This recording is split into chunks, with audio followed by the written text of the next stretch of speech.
G'day,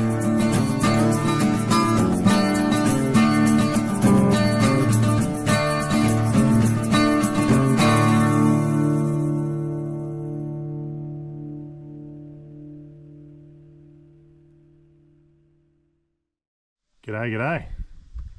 A few people have noticed that we've got a new rig, and people have been asking for a bit of a rundown of it. So, while we're camped here at this beautiful Goulburn River National Park, I'll do a bit of a walk around on it and show you what it's all about. So yeah, as you may know, we used to have the old 2003 Luxy, and she was a bloody beauty. But after travelling on the road full time, there was a few things, particularly security, comfort and space, that kind of made it a bit uncomfortable while travelling. So we started looking and researching and procrastinating at great lengths about what sort of vehicle to get into, and we're pretty lucky when this one came up. It's a 2015 SR5. And it's basically had the ARB catalogue thrown at it, amongst a few other things. So we didn't have to do too much to it. We were house sitting in Brisbane over Christmas at my mate's place, and had a look at a couple, but ultimately decided on this one because we didn't have to really do too much. It was a more get in and drive away kind of thing. Hasn't quite turned out like that, but anyway, like anything that's new to you, you need to kind of trial it and change a few things up to suit yourselves. We've been on the road again with it now for a little bit, for a couple of months, and she's going pretty good. Just a couple of little things we have to sort out. But anyway, first things first, when I take us around and show you a look at it, we'll just start at the front, I reckon. So up the front here, we've got the deluxe ARB bull bar, and it's got a pretty fancy worn winch in there. It's a Platinum Series Xeon 12S, and as you probably saw on previous videos, it didn't do too badly at Lindsay's farm. Well, Lindsay's 80 didn't do too badly, to be honest, but yeah, the winch worked quite well getting us up and down out of there on that muddy, slippery exit. But so yeah, colour-coded bull bar with the winch, with the HID spotties that are also colour-coded. So it's got all the bash plates and recovery points, and all the side protection there.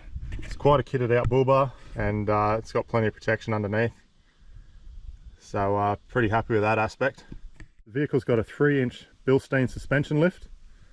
It's also got load assisted airbags. The vehicle also has a GVM upgrade, so that's pretty handy. They just had the factory rims, and so we've replaced them with the steel rims, the bushproof steel rims. And this time we've gone for the Razor MTs, still a Maxxis tyre. But we actually had, we did put muds on it, because the muds have proven themselves to us after, I think we've had 4 sets. So they just couldn't balance them. So anyway, we took it back to the tyre shop, and after balancing them probably 4 times, and they just wouldn't stay in. So I took them back to the tyre shop, and the Maxxis rep said, yeah, nah, there's something wrong with them, scrap them. And given all the miles, we're going to probably do more miles on the bitumen this year, we decided we'd try out the Razor MTs. So it's got the Bilstein suspension lift's got all the goodies you need for getting a bigger tyre on it. And so when you're out in the bush, the more sidewall you got, the better. So we've fitted some 285, 75 and 16-inch wheels, and they fit in there nicely. And as long as the bloke knows what he's doing with the wheel alignment, he can get them not to scrub. But yeah, I'm told you need the 3-inch lift and you need the adjustable upper control arms. So so yeah, we were able to fit these tyres on there with not much scrubbing at all. There's a tiny bit, but I just got to cut a little bit of plastic out. The other thing the vehicle's got, I guess it's a suspension piece, but it's also got a diff drop. So that just gives your, you know, with a lift like a 3-inch lift, that just gives your CV angle, like that's like not straight, but it's 1 way better than the old Luxy used to be. Never broke a CV in the old Luxy, but yeah, that's if you're going to do a big lift. The diff drop's probably recommended by most people, I reckon. Righto, under the bonnet. It's nothing too special. It's just it's the last of the 3 litre diesel turbos, and a lot of people consider them the last decent one. I don't really know, got nothing to compare it to, but it's got tons of power. So these these shut themselves the other day, well not these ones, but there's 2 batteries in here that we woke up and she didn't start, so they've just been replaced. It's got the cranking one, and then there's a backup and accessories battery. So, and it's also linked with this fancy little red arc thing. So if this one goes flat, you can link them and you can probably still crank your car. But I couldn't do that the other day because this one was just so dead, and as we tested the other one, it was also shagged. So as some of you might be able to tell straight away, it's had a couple of upgrades. It's got two fuel filters, which is apparently pretty important. I've never owned a diesel before, so I'm learning all this stuff. The transmission cooler has been relocated to the top here, and it's had a front mount intercooler installed in here, so that keeps it pretty good, nice and cool. It's got an upgraded turbo. It's down in there somewhere. Can't remember what brand it is, but it's aftermarket, bigger, and yeah, it's also had a tune, so it's got a nice torquey tune to it, so it's got plenty of pull, which is quite good. And unlike the last car, when we're towing the trailer, it becomes a bit of a parachute. Like, don't get me wrong, it does the same in this, but I can maintain 100 k's an hour and even up a slight hill, which is something we've never been able to do before. So it's quite a pleasure to drive, really. As I said, it has had a few upgrades and a bit of a tune in it. I think it's got an aftermarket computer as well, but yeah, just basically everything runs really nicely, and you can monitor all your all the temps and everything, and a couple of gauges inside, and it all sits pretty nicely. When she's max boost, it's probably about 18. I think factory's 15, so it's not overboard, but it tends to deliver that really low down, and it tends to have 2 stages. I don't know if that's a throttle, but once you're down, it kind of spools up to about 10 pound. And then once it starts getting load on it, maybe like going up a hill or something, it'll just, like, all of a sudden you'll just feel it just spool up even more and give you like a second stage or something. I'm not sure if that's normal or just how it's been tuned or worked out, but that's what it does. It's also got the big Steno snorkel, also colour coded, and that's this Fat Bars. That's a Fat Bars product. Also the rock sliders on the side, they're also Fat Bars. So I believe actually the armour underneath the diff drop is also Fat Bars. So so yeah, as I said, no expense spared. Inside here, you've got the 2 red arc gauges, gives you your EGTs and your boost, and this one gives you what's going on with the batteries, and it also tells you what it's pulling out. So it'll tell you how much amps it's putting into the rear batteries as well. And just in total though, it'll tell you how many amps it's putting into the rear and how many amps it's putting into the trailer. So that's pretty handy. The other thing it's got is a 3-inch stainless exhaust, one of those Torque It kits. So that's pretty, it's all part of the power upgrade. The transmission's been tweaked a little bit too. It's got a Ask Auto computer, transmission computer in there. And it's also got a little button down here on the dash for a torque converter lockup. So that's really handy. So basically you can get up on the highway if you're on a nice flat and you're in overdrive, because typically you're not supposed to tow in overdrive. So you can wait for it to get into overdrive, and then you hit that button and it will hold all the trans fluid and everything so that you can maintain in high gear without ruining your gearbox, which is pretty handy. And you save a ton on fuel as well.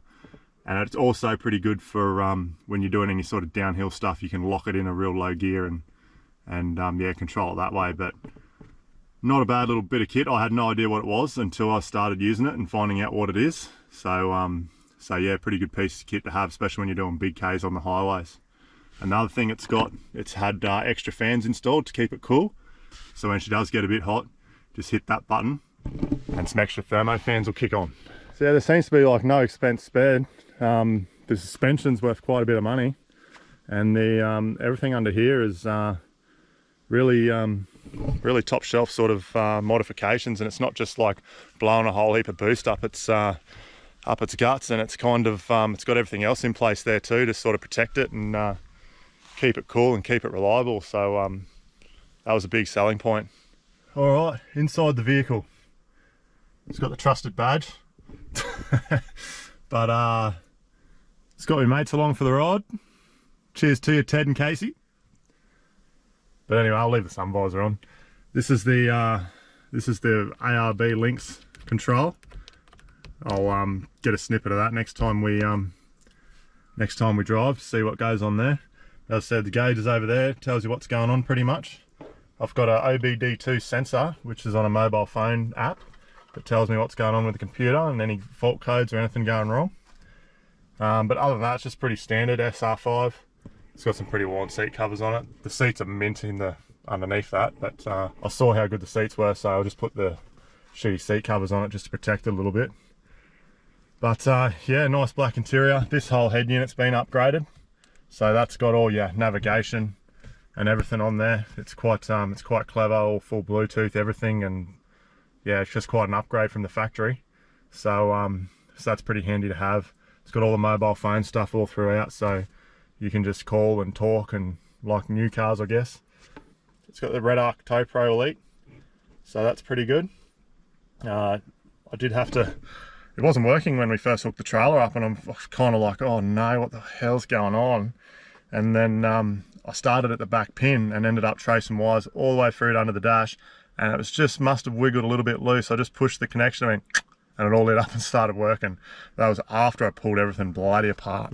It's got these fancy radios, the GME XRS, so you can have it out. I haven't got a thing for it, but I'm going to get one to hold it just there. But yeah, we generally just don't have it on. We just had it on when we're coming in this into this national park, or you know, when you're on the beach or something, coming over dunes, always have your radio on so you can let people know what's going on.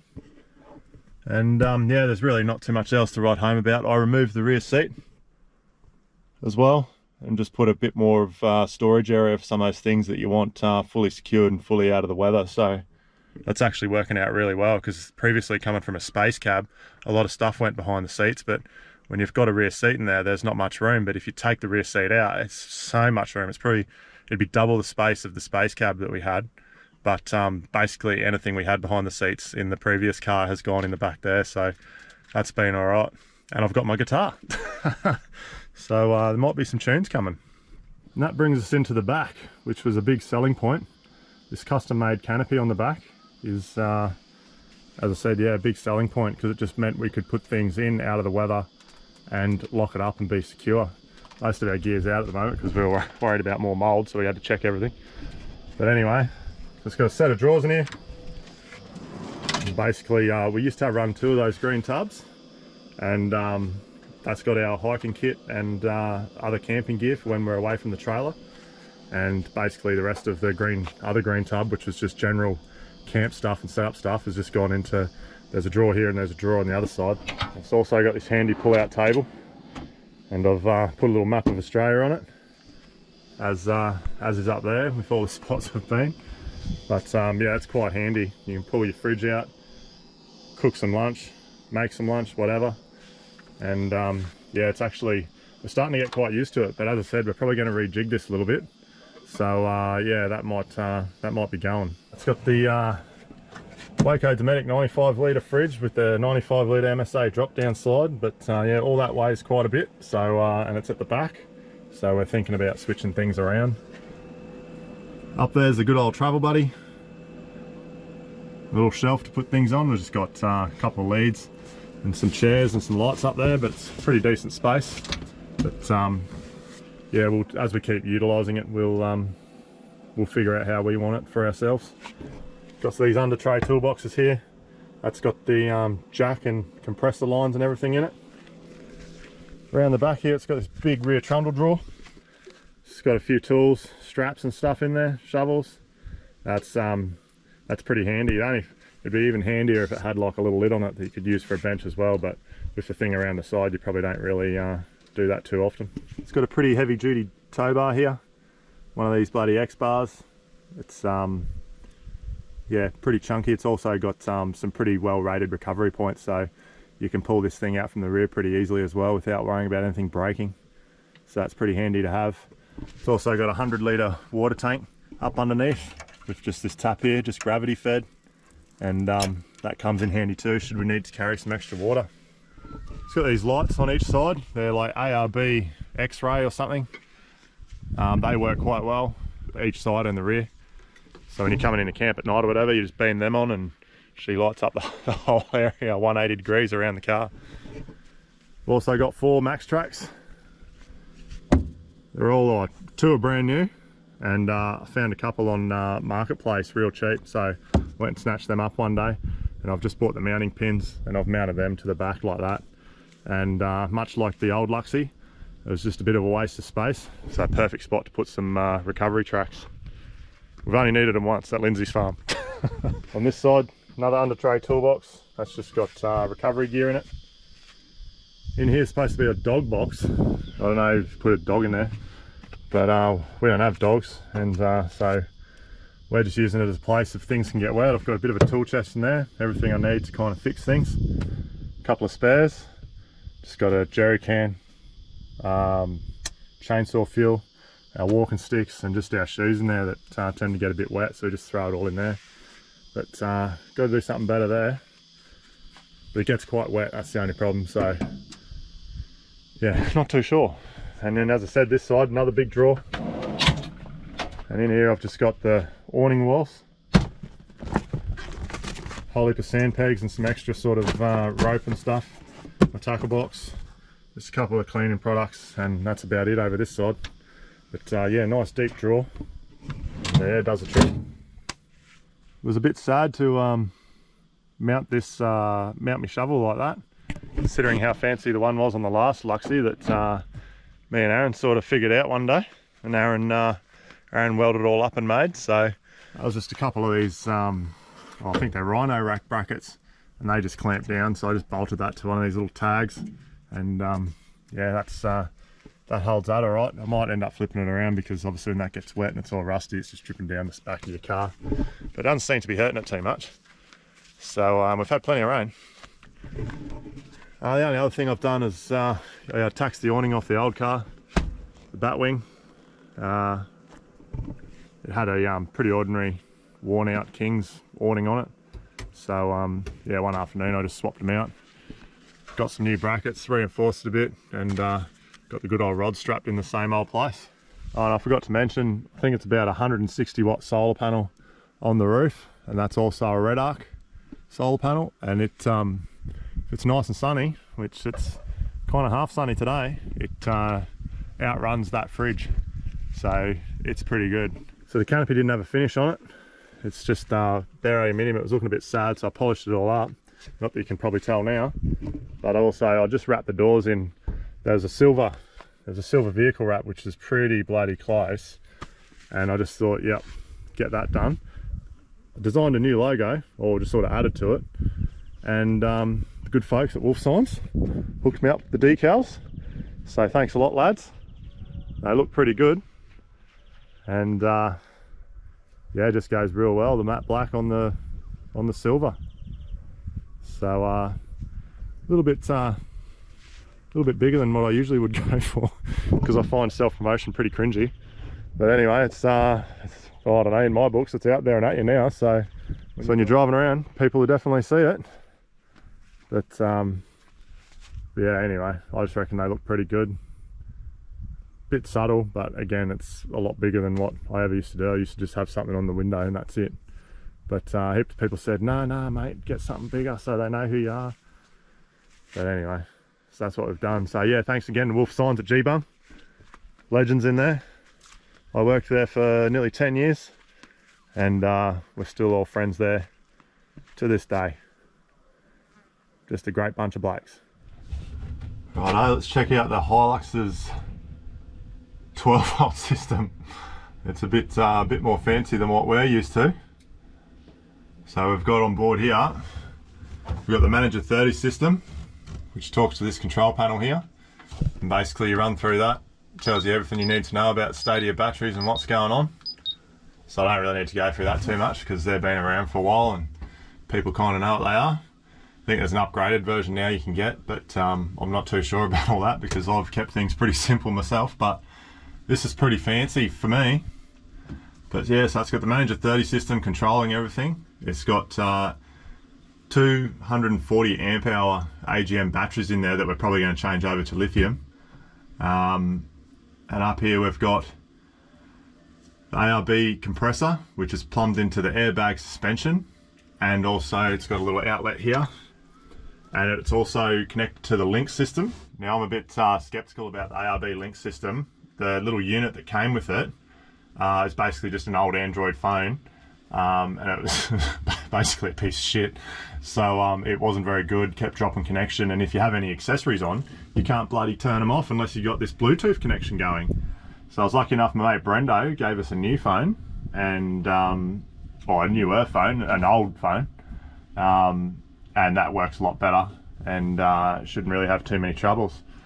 But so the air compressor's linked to the airbags and to the air hose, so you can just basically grab the unit or the phone that's connected to the Bluetooth and tell it how many PSI you want to put back in the tyres, and it will just do it automatically. And also with the airbags, you just tell it how much air you want in them. We only run about half the capacity, but yeah, I really don't know if they're any good or not, but the ride in this Hilux is pretty bloody nice, so nice and comfortable. Oh, and they're also connected to the front and rear lockers, which is also all actuated through this ARB Link system, so there's no redundancy switches, so it's a little bit of a pain in the bum, but as I said, thankfully Brendo gave us an old phone, and we're able to pretty much have control the whole time, which is nice. It's got a 2000 watt inverter, so we ended up keeping this the toaster that we used at the almond farm, because we do have the inverter in the camper trailer, but now the vehicle's got an inverter too. When we run our Starlink, which is very rare out in the bush, but if we run our Starlink, we can plug into the car and not just the trailer, and we can also just make some quick toast on the side of the road. And yeah, so that's all pretty good. The only thing we're going to do, yeah, is, as I said, we're going to put some lithiums in here instead. These batteries have been giving us a bit of grief over the last few weeks. They actually went dead after being fully charged in about just under 24 hours, and the fridge ended up turning off. Draws about 6.5 amps, so and that's only set on 2 degrees both sides. So yeah, she pulls the amps out of the batteries, but there's plenty of battery power there. But I've got a feeling that well, at least one of the batteries has carked it. So because when the thing gets down to 80, the fridge turns off. So yeah, one of these big ass batteries in here has had it stay. So it would have been nice if 280 amp hours, which, because their AGMs are only half that capacity really.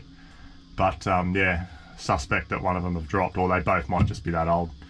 So yeah, as I said, we'll look at getting that replaced. That ARB Link system also controls all the things like we've got a light here for the in canopy lights, but it also controls all the spotties around the side and the back, and also the ones on the front of the car. So it's a little bit of a, as I said, there's no redundancy switches, so unless you've got that Bluetooth connection and you've got them on, you can't do anything about it. A funny story there, we were in Brisbane and I was coming over the Gateway Bridge, and then it just had a shit fit, the old unit, and turned everything on and people are flashing me, carrying on, and I can't even bloody turn the shit off. So yeah, it was a bit annoying, but it is a pretty nice setup. The only thing I wouldn't mind is having some redundancy switches for that Link system. Like say the device is faulty or has a stay, you just can't control anything, and you know, heaven forbid you're on a 4-wheel drive track somewhere and you got your lockers on and then you can't turn them off, or you can't turn them on if there's something gnarly. So yeah, that may be something we look at in the future. But as I said, as for now, I've got a good old phone that seems to be staying connected to it all the time just through Bluetooth. The only other thing you can do is you can run a USB cable and you can hardwire it in, but it'd mean running probably about a 5-meter cable through the car. I'm just not too into that. But anyway, it's also got a couple of USB charge points there, and the old SIG plug, and yeah, most of it all runs off that. And I'm pretty sure the link system runs off the second battery underneath the front of the car. But everything else in here, including the marine travel buddy, good old travel buddy. We haven't used this yet, but we'll definitely be using it when you go on sort of long trips. Throw a couple of pies or whatever in there, or reheat leftovers or something. So it's pretty handy to have that. But yeah, it's a bit fancy, and but pretty much just built for touring. So we're pretty lucky we didn't really have to do too much to it. But just built for touring, and it's got pretty much everything you'd ever need, and probably stuff you don't need. But anyway, our fridge shut itself too at Christmas, so I had to painfully get all our stickers off.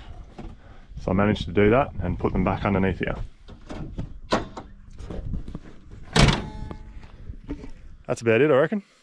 That's the new Luxy. Any other questions, just hit us up. But yeah, nothing too special, just 2015 N70 Hilux. And yeah, she does pretty well. It's been meticulously looked over while we're in Brisbane, and everything that needed to be fixed has been fixed. So yeah, she's in A1 condition, and it's in pretty good nick, even for a 2015. So we're pretty happy with it. Anyway, there you go. There's the little rundown of the Luxy that everyone's been wanting to see. So yeah, any questions again, let us know. Catches.